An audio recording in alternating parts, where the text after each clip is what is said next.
नमस्कार, मैं हूं सिकता देओ। हर रोज इस वक्त हम आपके लिए टॉप स्टोरी लेकर आते हैं, मतलब वो खबर जो इस वक्त की सबसे बड़ी खबर होती है और आने वाले दिनों में जिसका बड़ा असर हो सकता है। आज भी हम एक ऐसी ही खबर की बात करेंगे। हम बात करेंगे एक ऐसी खबर की, दिखाएंगे आपको जिसका बिहार चुनाव में बड़ा असर हो सकता है।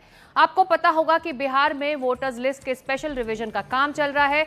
अब खबर आ रही है कि वोटर लिस्ट में से ये अब तक करीब 35 लाख वोटरों के नाम हटाए जा चुके हैं। ये वो वोटर हैं जिनकी या तो मृत्यु हो गई है या फिर बिहार के बाहर जाकर वो बस चुके हैं, या फिर वो लोग जो बिहार के साथ साथ किसी दूसरे राज्य के भी वोटर बन चुके हैं।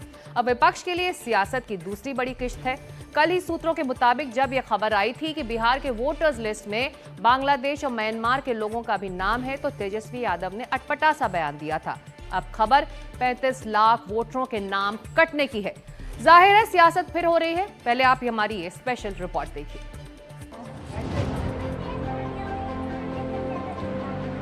बिहार में वोटर लिस्ट के स्पेशल रिवीजन का काम धीरे धीरे आखिरी पड़ाव की ओर बढ़ रहा है। 10 दिन बाकी हैं, लेकिन जो खबरें आ रही हैं उसके मुताबिक वोटर लिस्ट में 35 लाख मतदाताओं के नाम नहीं होंगे, जो कि कुल वोटर संख्या का 4.5% है। इसमें से 12.5 लाख वोटर ऐसे हैं जिनकी मृत्यु हो गई है। 17.5 लाख वोटर हमेशा के लिए बिहार से बाहर जा चुके हैं। 5.5 लाख वोटर बिहार से बाहर भी रजिस्टर्ड हैं। इस आंकड़े को सही माने तो हर विधानसभा में 5% वोटर कम हो जाएंगे। संवैधानिक संस्था को पीसमील में इस तरह की बातें नहीं करनी चाहिए। अभी कितना दिन बाकी है? उन्हीं के डेट के हिसाब से 25 जुलाई तक मिडवे ये पीस मिल इंफॉर्मेशन कभी आधी अधूरी, कभी सोर्सेस के माध्यम से, it doesn't speak well about what we thought election commission of India. देखिए, चुनाव आयोग ने जो ये गहन पुनरीक्षण किया था, इसमें कुछ वोटर जो आज के दिन इस दुनिया में नहीं है, जिनके नाम पे महागठबंधन के लोग फर्जी वोट डलवाते थे, या कुछ ऐसे लोग जो सही वोटरों का हक छीनने और खाने का काम कर रहे थे, अगर ऐसे लोगों को हटाया जा रहा है तो ये चुनाव आयोग इस बात को लेकर भी सजग होगा कि इस बात का जवाब उसको सुप्रीम कोर्ट में भी देना है। तो जरूर उसके पास कुछ ठोस साक्ष्य हैं, स्वायत्त संस्था है। वोटर लिस्ट के स्पेशल रिवीजन में इस बात की जांच की जा रही है कि वोटर बिहार के और बिहार में हैं या नहीं। इसके लिए जो स्क्रीनिंग की जा रही है वो प्रक्रिया इस तरह है। वोटर का नाम अगर 2003 की लिस्ट में है तो कोई दस्तावेज नहीं देना होगा, सिर्फ फॉर्म भरना होगा। अगर वोटर का जन्म 1 जुलाई 1987 से पहले हुआ है तो जन्म तिथि या जन्म प्रमाण पत्र देना होगा। अगर वोटर का जन्म 1 जुलाई 1987 से 2 सितंबर 2004 के बीच हुआ है तो जन्म तिथि और जन्म प्रमाण पत्र दोनों देने होंगे। अगर वोटर का जन्म 2 सितंबर 2004 के बाद हुआ है तो जन्म तिथि, जन्म स्थान का प्रमाण और माता पिता के दस्तावेज भी देने होंगे। अब जिन दस्तावेजों को प्रूफ के तौर पर शामिल किया गया है उनमें आधार और मनरेगा कार्ड नहीं है, जो विपक्ष की नाराजगी की बड़ी वजह है। चुनाव आयोग जनता का चुनाव आयोग नहीं रहा, बीजेपी का चुनाव आयोग रह गया। खुली चुनौती देते हैं इंडिया गठबंधन की तरफ, ध्यान से इसको सुन लिया जाए। इलेक्शन कमीशन ऑफ इंडिया को इंडिया गठबंधन की तरफ से खुली चुनौती है कि जितने वो वोटर एनरोलमेंट की बात कर रहे हैं उतने वो रिसीट दिखा दें। अगर दिखा दिया तो हम मान जाए। लोग संविधान विरोधी हैं। जब माननीय सुप्रीम कोर्ट ने कहा कि संवैधानिक संस्था अपनी काम और जिम्मेवारी निभाएगा, हम हस्तक्षेप नहीं करेंगे, तो ये संवैधानिक पद पर बैठा हुआ व्यक्ति नासमझ लोग, अज्ञानी लोग हैं। संवैधानिक संस्था ईमानदारी से अपनी जिम्मेवारी और कार्य को पूरा करेगा। 26 जून से शुरू हुई स्पेशल इंटेंसिव रिवीजन की प्रक्रिया 25 जुलाई तक चलेगी। एक महीने में चुनाव आयोग की ओर से करीब 3 करोड़ वोटरों की स्क्रीनिंग करनी है। बिहार में अभी करीब 7 करोड़ 90 लाख वोटर हैं, जिनमें से 4 करोड़ 96 लाख वोटर 2003 की लिस्ट में शामिल हैं। बचे हुए 2.93 करोड़ वोटर्स का वेरिफिकेशन होना है। वोटर लिस्ट के स्पेशल रिवीजन का काम चुनाव आयोग करवा रहा है। लेकिन इसको लेकर सत्ता पक्ष और विपक्ष के बीच जबरदस्त तनातनी है। विपक्ष ने पहले इस प्रक्रिया पर सवाल उठाए, फिर इसे पूरा करने की मियाद पर, फिर स्पेशल रिवीजन के लिए मंजूर और नामंजूर किए जा रहे दस्तावेजों को लेकर नाराजगी जताई। चुनाव आयोग के मंशा पर, नियत पर इसलिए सवाल खड़े हो रहे हैं कि जिस तरह से चुनाव आयोग SIR के नाम पर जो यहाँ लोग कर रहे हैं, ये सबका पोल खुल चुका है। जब सारे कुछ लोग जा करके सच्चाई दिखाने का प्रयास कर रहे हैं तो उनको FIR की धमकी दी जा रही है। लार्जेस्ट ड्राइव आज तक का जो है कोई भी प्रशासनिक दृष्टिकोण से वो चल रहा है बिहार में। ऐसे ही 88.2% अचीव कर चुका है। अब तिथि का समापन का 26 तारीख है। तो अनर्गल बात करेगा। इन लोग क्या है कि प्रोफेशनल डिसरप्टर्स है। जैसे अगर एक दिन नहीं कुछ डिसरप्शन का बात अगर करेगा बीमार पड़ जाएगा सब। चुनाव आयोग ने वोटर लिस्ट के रिवीजन की जो प्रक्रिया चलाई है उसे विपक्ष वोटबंदी बता रहा है और वोटों की चोरी का आरोप लगा रहा है। विपक्ष ने सुप्रीम कोर्ट का दरवाजा भी खटखटाया है, जहां 28 जुलाई को मामले की अगली सुनवाई तय है। Bureau report NDTV India. तो वोटर्स लिस्ट में वोटरों की कमी का बड़ा असर हो सकता है। वो असर क्या होगा, इसे समझने के लिए साल 2020 बिहार के विधानसभा चुनावों के कुछ आंकड़ों पर अब नजर डालते हैं। बिहार में कुल मतदाता जो हैं इस वक्त वो 7 करोड़ 36 लाख हैं। पिछली बार जो वोट दिया लोगों ने, उनकी जो गिनती थी वो 4 करोड़ 21 लाख की थी। NDA को करीब इसमें से 1 करोड़ 57 लाख वोट मिले थे और महागठबंधन को 1 करोड़ 56 लाख वोट मिले थे। यानी अंतर रहा था 11,150 वोटों का। ऐसे में अगर वोट शेयर और गठबंधन और पार्टियों पर नजर डालें तो वो आंकड़े क्या कह रहे हैं।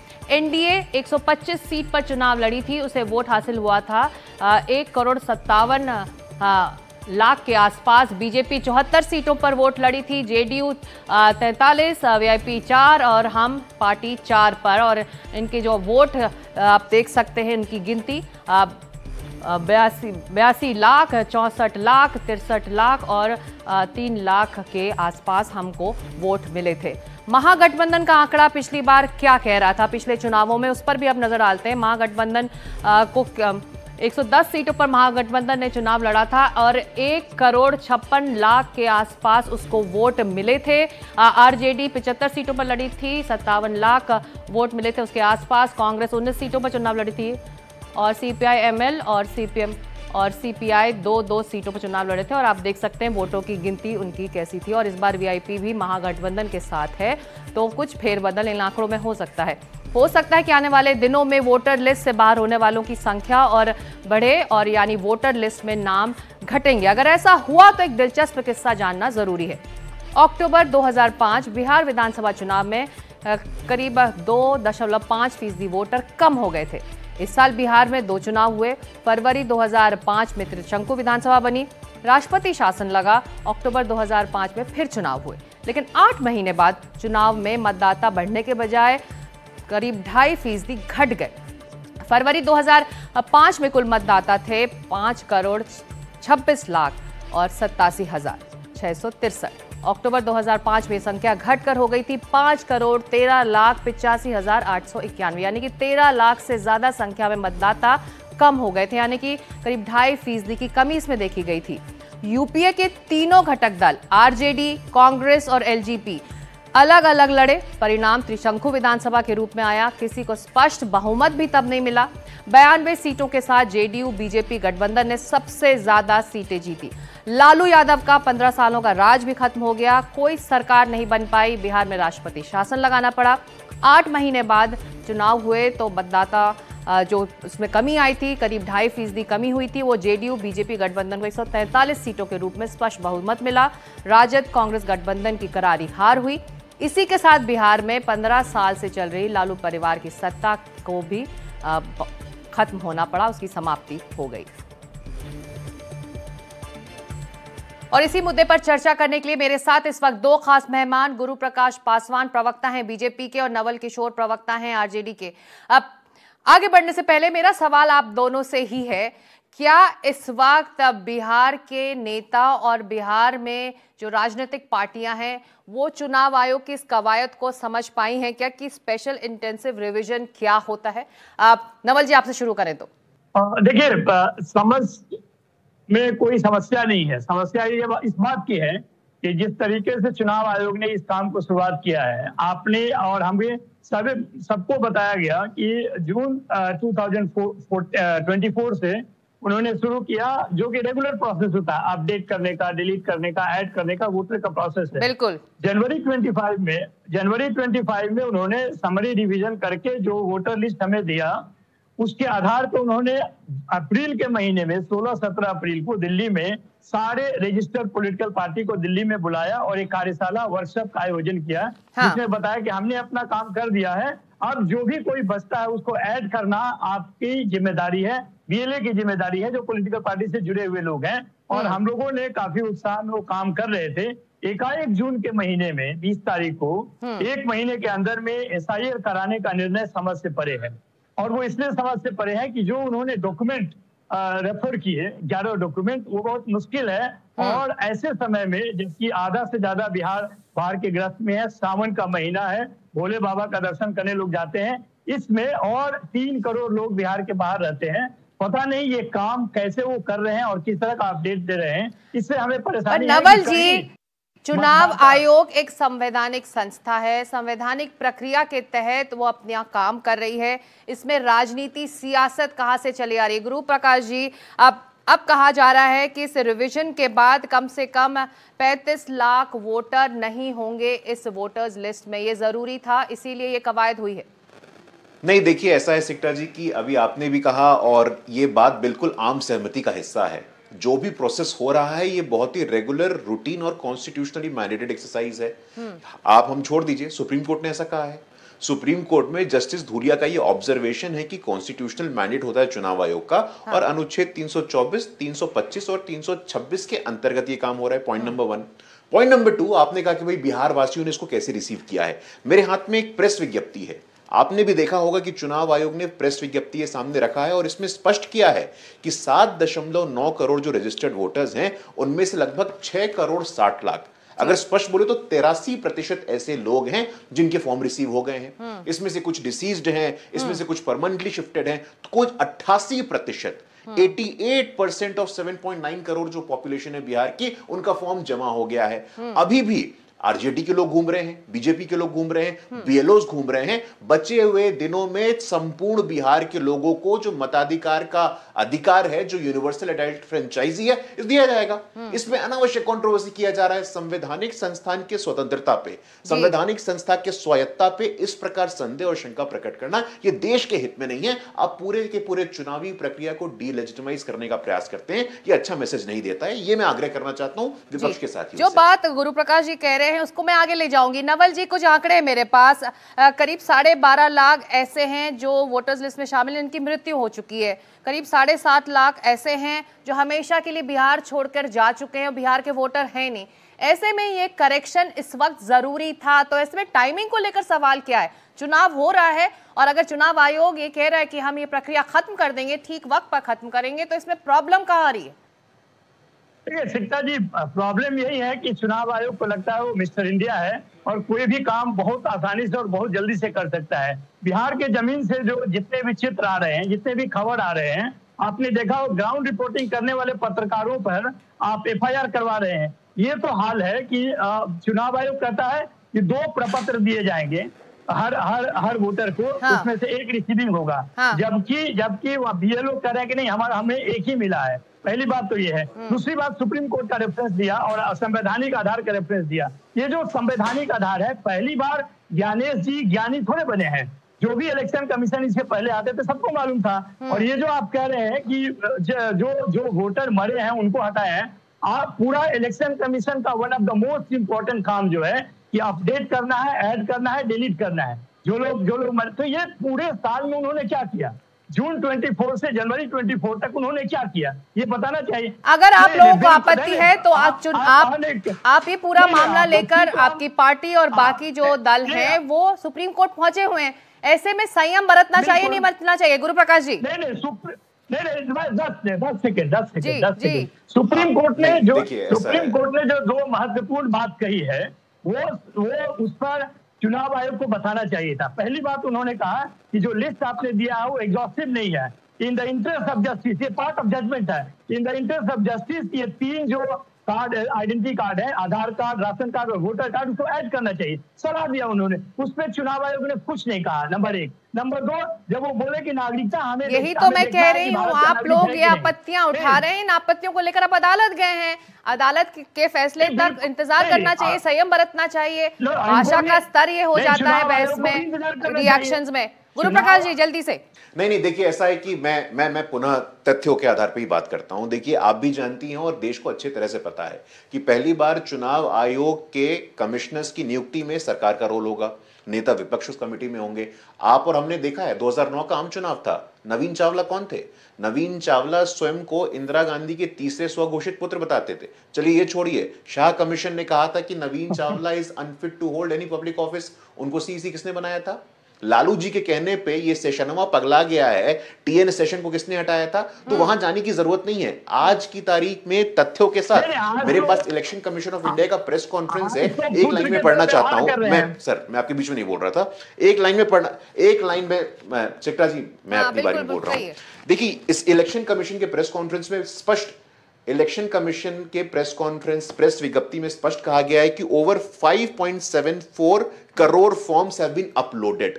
तो 7.9 करोड़ में से 5.8 करोड़ लगभग अपलोड हो गया है। सारा प्रोसेस, सारी प्रक्रिया पूरे ट्रांसपेरेंसी के साथ हो रही है। हमारे साथ साथ आरजेडी के भी जो बूथ लेवल के वर्कर्स हैं वो भी एनरोल करवा रहे हैं। तो अनावश्यक अकारण संवैधानिक संस्थानों की स्वतंत्रता, उनकी स्वायत्ता पे प्रश्न चिन्ह खड़ा करना, सुप्रीम कोर्ट का ऑब्जर्वेशन गलत आ जाएगा तो सुप्रीम कोर्ट गलत है क्या? चुनाव आयोग गलत है क्या? संविधान संस्थानों से चलता है। बिल्कुल वोटर्स लिस्ट की चिंता इसलिए हो रही क्योंकि नंबर्स घट रहे हैं, क्योंकि 2005 में जब बिहार में वोटर बढ़ने के बजाय घट गए थे तो आपकी पार्टी को नुकसान हुआ था। कहीं ये ज्यादा चिंता की बात है आप लोगों के लिए? इसलिए तमाम सियासत और राजनीति। नहीं, समस्या ये नहीं है। समस्या अभी गुरु प्रकाश जी ने सही बोला कि 2:1 से जो सीएसी नियुक्त हुए हैं तो वो पुत्र की तरह व्यवहार कर रहे हैं क्या? ये सब बात नहीं करनी, जब मैंने उस बात पे आया नहीं। मैं सिर्फ ये कह रहा हूँ कि जो काम आप कर रहे हैं इसका मतलब है कि जो 5 लोकसभा, 5 विधानसभा 2005 के बाद हुआ है उसमें तो हम भी 2 बार जीते हैं, अभी भी सिंगल लार्जेस्ट पार्टी है। आप कैसे करते हैं कि हम वोटर कटने और जुड़ने से हमारे पास समस्या तो इनके पास है कि बैसाखी पे चलते हैं, स्टेपनी की तरह काम करते हैं, 2 चीफ मिनिस्टर है, पूरा बिहार में अपराधों का राज चल रहा है। समस्या इनके लिए है। मेरा सवाल 2005 का है, जब बिहार में वोटर बढ़ने के बजाय घटे थे तो नुकसान हुआ था ना, तो कहीं वो चिंता तो नहीं हावी हो रही इस वक्त? नहीं, अगर वोटर घट जाएंगे तो क्या होगा? नहीं, सिंगल लार्जेस्ट पार्टी उस समय भी हम ही थे, आप चेक कर लीजिए। जो फरवरी वाले चुनाव हुए उसमें सिंगल लार्जेस्ट पार्टी आरजेडी ही थी। और उससे देखिए समस्या उसने, समस्या इसलिए है कि आप बिहार के आम आदमी को, आम मतदाता को परेशान कर रहे हैं और भारतीय जनता पार्टी प्रवक्ता बन के, चुनाव आयोग का प्रवक्ता बन के बात जल्दी से जवाब गुरु प्रकाश जी। सारे संस्थाओं को समाप्त करने के बाद ये चुनाव आयोग जो कि जल्दी से जवाब सुन लेते हैं, आप तमाम सवाल उठा रहे, सुन लेते जवाब जी। नहीं देखिए, हम प्रवक्ता तो संविधान के हैं, हम प्रवक्ता संविधान के हैं, हम प्रवक्ता पारदर्शिता के हैं, हम प्रवक्ता बिहार के 14 करोड़ लोगों के हैं। चुनाव आयोग को प्रवक्ता की जरूरत नहीं है। चुनाव आयोग एक संवैधानिक संस्थान है और संविधान के अनुच्छेद 324, 326 में पर्याप्त उनके बारे में लिखा गया है। तो चुनाव आयोग का प्रवक्ता बोलना, चुनाव आयोग पे प्रश्न चिन्ह खड़ा करना, मुझे लगता है इससे बचने की जरूरत है। चुनावों में पराजय, चुनावों में विजय होता रहता है। आप जीतेंगे, हम हारेंगे, हम जीतेंगे, आप हारेंगे, लेकिन अंपायर पे सवाल खड़ा करना, जो व्यक्ति तय करने वाला है, जो एजेंसी तय करने वाली है, जो इलेक्शन कमीशन तय करने वाला है, उसकी निष्ठा और उसकी इंटेग्रिटी पे बार बार सवाल है। और देश के हित में नहीं है, संविधान के हित में नहीं है, क्योंकि संवैधानिक संस्था पर सवाल उठाना क्या इस वक्त जरूरी है? उसकी भूमिका को लेकर सियासत करना क्या ये जरूरी है? जनता सब समझ रही है, जनता को सब समझ में आ रहा है और ज्यादा चुनाव दूर नहीं है नवल जी। और इस तरह की बातें क्या वाकई राजनीतिक फायदा आप लोगों को पहुंचा पाएंगी? जल्दी से आपका जवाब और हम खत्म करेंगे। शिक्षा जी, देखिए जो संस्थाएं इस देश में है, वो चाहे सीबीआई हो, चाहे इनकम टैक्स हो, चाहे ईडी हो, उन संस्थाओं के चेहरों को कितने धूमिल किया इस सरकार ने, ये पूरा देश जानता है। अंतिम संस्था जो बची हुई थी, जिसका काम था फ्री एंड फेयर इलेक्शन कराना, उनसे पूछिए। टीएन सेशन के विषय में बात बोल रहे थे। टीएन सेशन के समय में सबसे ज्यादा सीट आरजेडी को। अरे आप इतिहास में क्यों जा रहे हैं? अभी तो आप लोग उनकी रिस्पेक्ट नहीं कर रहे हैं, उनको सम्मान नहीं दे रहे उस संस्था को। टीएन सेशन को नेता किसने बनाया था? खुद इतिहास में गए थे अभी 2005 की बात। टीएन सेशन को नेता किसने बनाया था? क्या इतिहास से सीखा? कौन बनाया? नहीं, हम तो नेता तो जनता ही बनाती है। आपके यहाँ नेता जो है, साधु जो नेता है। टीएन सेशन को नेता किसने बनाया था सर? ना आप बताइए ना, नेता को आप किसको बनाएंगे वो तो आप तय करते हैं। आप चुने हुई सरकार को गिरा देते हैं, चुने हुए सरकार को खराब कर देते हैं। चलिए, ये तो आपकी इंतजार करेंगे ना, अदालत में पहुंच चुके हैं आप लोग, इंतजार करेंगे ना अदालत के फैसले का। नवल जी नहीं, आप देखिए, मैं तो कह रहा हूं कि अदालत ने जो टिप्पणी की कि आपको in the interest of justice in तीनों डॉक्यूमेंट को रखना चाहिए था, क्या चुनाव आयोग ने इस पे कोई बात रखी? उसको बोलना जब नहीं रखेंगे, क्यों नहीं बोला उसने? दूसरी बात, ये जब सुप्रीम कोर्ट जब बोला कि नहीं, नागरिकता गृह मंत्रालय का काम है। चलिए, वक्त बहुत कम है गुरु प्रकाश जी, जल्दी से जवाब। वक्त बहुत कम है, जल्दी से जवाब आखिरी। नहीं देखिए, सुप्रीम कोर्ट के ऑब्जर्वेशंस को सेलेक्टिवली पढ़ना ठीक नहीं है। सुप्रीम कोर्ट के ऑब्जर्वेशंस को कोई भी पढ़ेगा तो क्या सुप्रीम कोर्ट ने इस एक्सरसाइज को रोका? जवाब है नहीं। क्या सुप्रीम कोर्ट ने कहा एसआईआर असंवैधानिक है? जवाब है नहीं।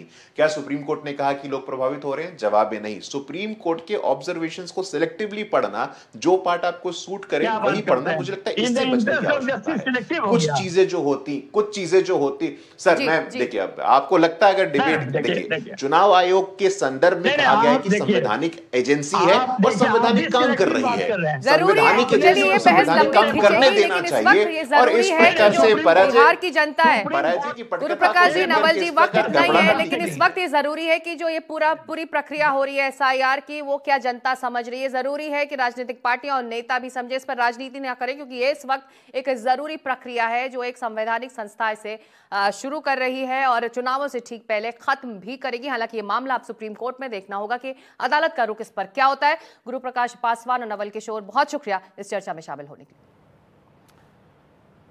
बढ़ते आगे, बिहार के कई वोटर ऐसे हैं जो रोजगार या दूसरे कारणों से दूसरे शहरों में रह रहे हैं, लेकिन स्पेशल वोटर्स लिस्ट की प्रक्रिया में ऐसे लोगों का रोल भी अहम है।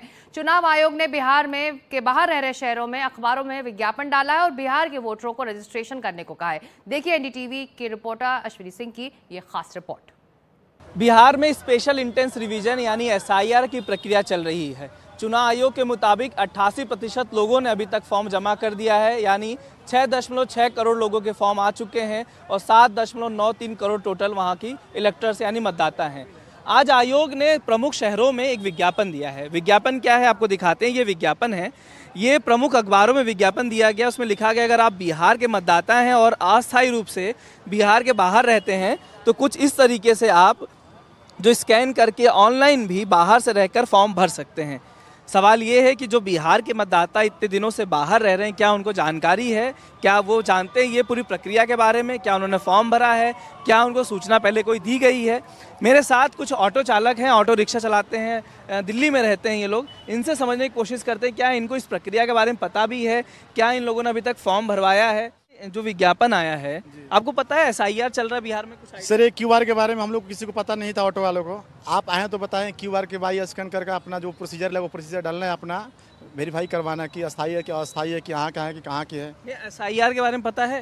नहीं, एसआईआर के बारे में हम लोग पता नहीं है। आपको पता है कि बिहार में कुछ एसआईआर टाइप का कुछ नाम है? आपने सुना है कि कुछ प्रक्रिया चल रही नया वोटर कार्ड बनवाने का? आपको आपके आधार कार्ड, आपके डॉक्यूमेंट्स देने पड़ेंगे उस वोटर आईडी कार्ड बनवाने के लिए? कुछ नहीं पता है सर, मेरे को कुछ पता नहीं पता है। क्या घर वालों ने बताया कि ऐसा कुछ चल रहा है, अपना डॉक्यूमेंट्स भर दो या आप भी फॉर्म भर दो?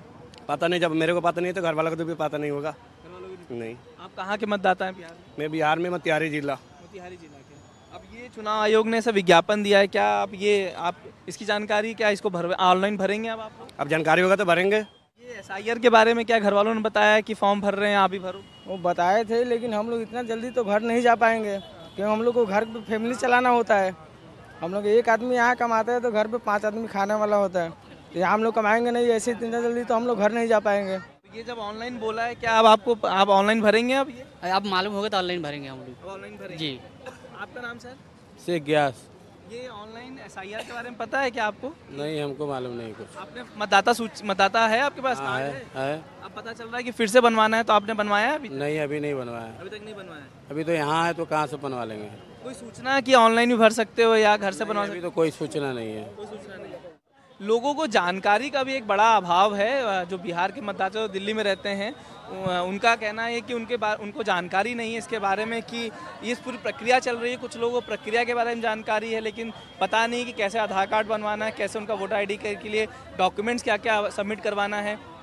अब जब चुनाव आयोग ने ये विज्ञापन दिया है, तब लोगों को पता चला है कि अब वो ऑनलाइन भी इस प्रक्रिया को यहाँ बैठे बैठे भी भर सकते हैं, फॉर्म को भरवा सकते हैं। इससे पहले तक लोगों को जानकारी का अभाव है। आप बड़े लेवल पे समझ सकते हैं कि अगर दिल्ली जैसे शहर में ऑटो चलाने वाले लोग, जो रिक्शा चलाते हैं, बड़े काम करने वाले लोग भी, उनको जब जानकारी नहीं है, तो ऐसे और लाखों जो बिहार से माइग्रेट करके लोग बाहर काम करने जाते हैं और वोट करने अपने राज्य में वापस जाते हैं, उनका क्या होगा? क्या वो वोट बनवा पाएंगे या नहीं बनवा पाएंगे या छूट जाएंगे? ये आने वाले दिनों में देखना होगा। कैमरा पर्सन सचिन के साथ मैं अश्विनी कुमार, NDTV इंडिया के लिए।